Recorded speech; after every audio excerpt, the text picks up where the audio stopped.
Hey, beautiful creatures of the web, thanks for joining. I'm Jason Danino Holt, and this is The Tube. And in today's Pipes, the new killer app from Facebook, net neutrality, big juicy updates, Israel's fight for its digital rights, and of course, our take on last night's Super Bowl. But let's start with the man and the United States, Mr. Obama.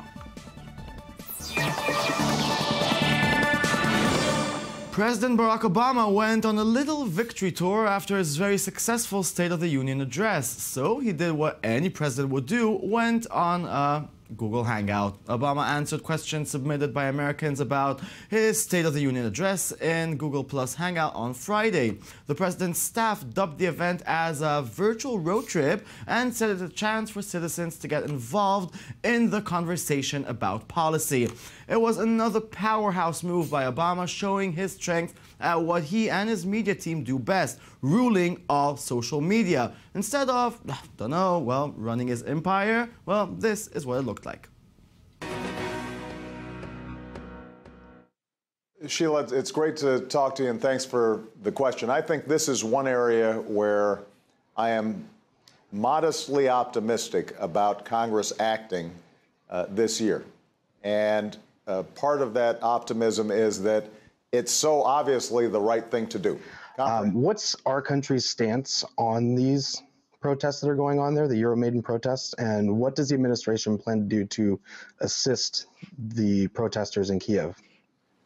Well, we have been actively engaged in what's been happening in the Ukraine. Not only has our embassy and our folks who are over there been talking to the opposition as well as the government, but folks like Vice President Biden have spoken directly to President Yanukovych about our belief that, number one, rules that restrict protests and free speech are ultimately counterproductive, and we are very much against. Yes, if you watch us frequently enough, you may have already noticed our concern over Israel's controversial biometric database. The 2-year pilot for the program allows citizens to receive smart IDs by submitting biometric data to Interior Ministry offices across the country. The pilot remains voluntary throughout this period, during which the ministry issues old ID cards to those who decline to submit the biometric data. To convince citizens to join the pilot, the Interior Minister has made an aggressive cross-media campaign throughout the country. Now, in order to fight the ministry's questionable message, the Movement for Digital Rights is now starting its own crowd-funded campaign. Here's the first ad. פעם, בשביל לקחת בחורה, היית צריך הרבה סבלנות. לחכות שעות על הבר, לקוות שהיא תחליט ללכת הביתה, להתפלל שחברה שלה לא תלווה אותה לחניון, לוודא שאין עדים בחניון. ככה נתפסתי, לכאורה, בחניון. אבל עכשיו, כשהמאגר הביומטרי הזה נפרץ, לקחת איזה מישהי ככה, היה פשוט כמו להזמין תור לרופא.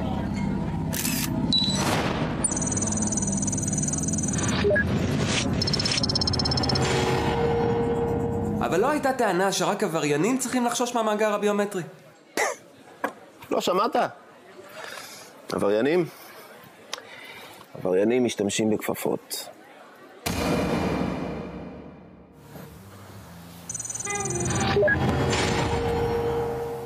שיהיה לי איזה חטיף לאחר כך. Okay, with us in the studio to discuss this controversial database is Nir Hirschman, spokesperson for the Digital Rights Movement. Thanks for joining us. Thank you for having me. Okay, so you raised money and you did this ad to begin with. Why is that the concept of the ad? The rape, the whole violent groove to it. What are you trying to say? I think that when the government is trying to make something very controversial like the biometric database, it doesn't have to think about what will happen if the biometric database leaks to the hands of nice people. It has to think about the extreme consequences. What will happen if this database leaks to the hands of criminals, to the hands of terrorists? You know, last week I heard Prime Minister Benjamin Netanyahu at the Israeli Cyber Convention. he said that the biggest threat in the cyber world that we are having today is the threat for privacy and the threat for public databases. Now, the thing is that in this day and age, when you have a lot of databases that are leaking, you have Snowden, Bradley Manning, you know that a country cannot control its databases, and that's why we think we have to take the extreme consequences when we're trying to do such a thing. No, but simplify it for me. What can someone do, a criminal, with my fingerprint? I guess that the missing link between our data and our body is the biometric database. You know, the problem is that when you're collecting so much data, the options are just phenomenal.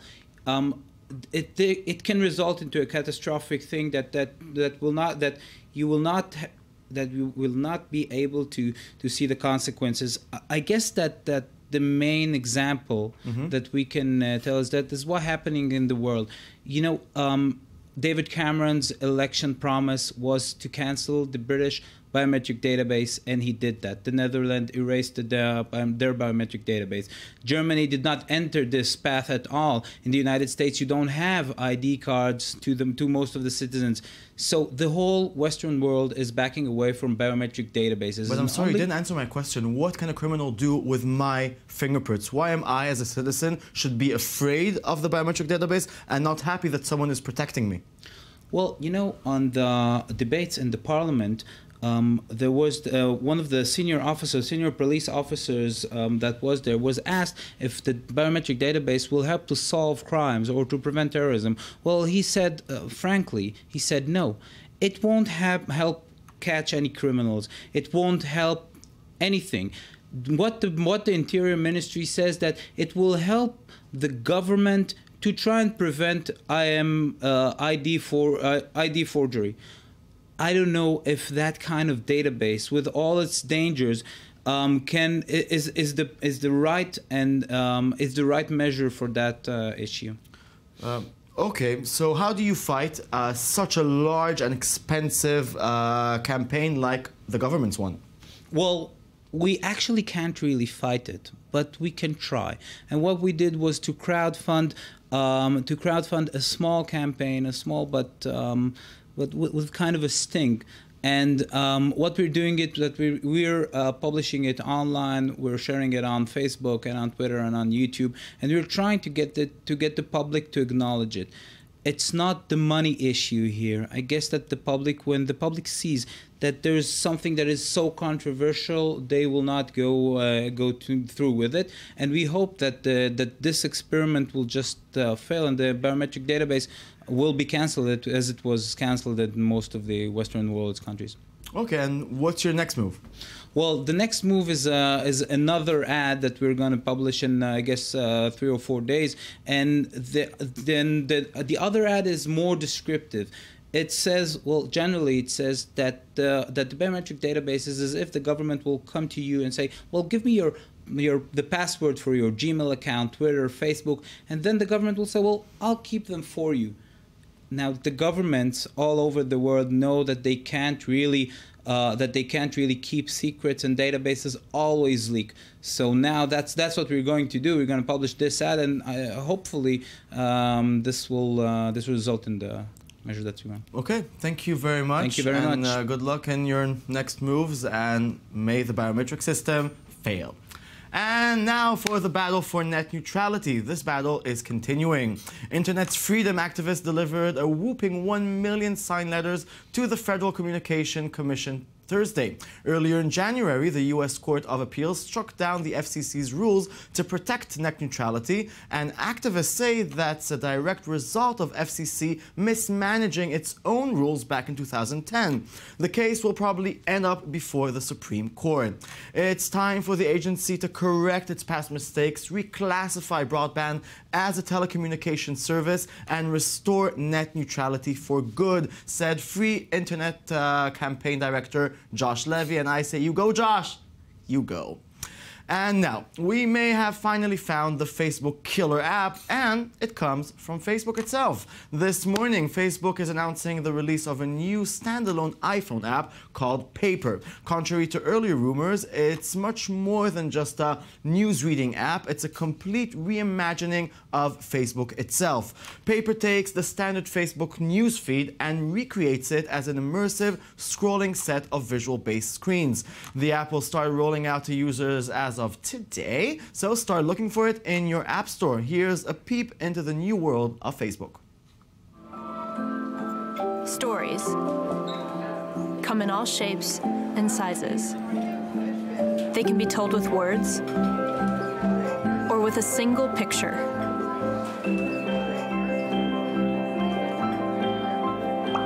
And how each story is told is as important as the story itself. Whether it's from a far-off land, a moment shared by a friend, the latest from the front page, or a cat-sized tale set in outer space. From familiar sources and fresh points of view, while letting you share the stories that matter most, your own. Introducing Paper from Facebook. This looks amazing. Good. Now for one of the most popular games for mobile these days, and it's a little surprising because it's a game called Flappy Bird. Why is it surprising, you ask? Because it is one of the worst games you ever played. Here's YouTube stars PewDiePie playing the game and failing miserably. Take a look. I kind of know what it's about, but I actually never played it myself. So here we go. Alright. That went great. No. Here we go, baby. Here we go. Why is it so hard? Oh my god! No! I was so happy. I'm not leaving until I beat my girlfriend. See, he's playing fine now. Now he's fine, but when I click, he's just like, I'm gonna flat. Why can't I get to 6? This game is a It does not make that sound if you hit your eye into something. I just want. Okay. Yes. Flap your ass up. Really, Flappy Flooper? I think you and I are gonna go well together. I hope you die. It is a bird. It's called Flappy Bird. So, what the L? Flappy Bird was created by Nguyen Ha Dong, an indie game developer from Hanoi, Vietnam. He has 3 apps in the top 10 ranking right now, which is not only odd because the publisher has seemingly come out of nowhere with these viral hits, but also because there's no cross-promotion built into the games themselves. As for the Flappy Bird game, its deceptively simple appearance with graphics that remind the era of 8-bit gaming is actually one of the most frustrating games you'll ever play. It is so insufferable that you'll want to throw your phone to the deep sea after just minutes of playing. Why is it so successful, you ask? Because people are insane. I deleted it. And now it's the social watch. Yesterday was the Super Bowl, you know, and you didn't see it because you're not American. Well, we didn't see it too. Who cares? But you know what we were interested in instead, yeah? It's the viral commercial. So we're going to dedicate tonight's social watch to some of these commercials. And we're going to start with a very nice yogurt commercial featuring a bear. More commercials should feature bears.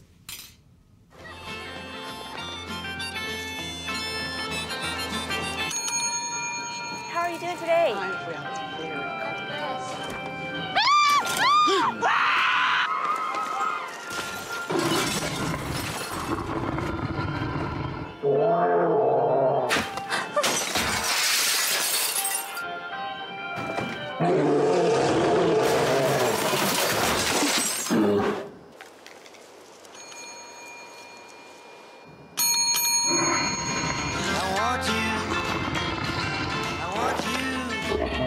Yes, I want you so bad. It's hard these days to find food made with only real natural ingredients.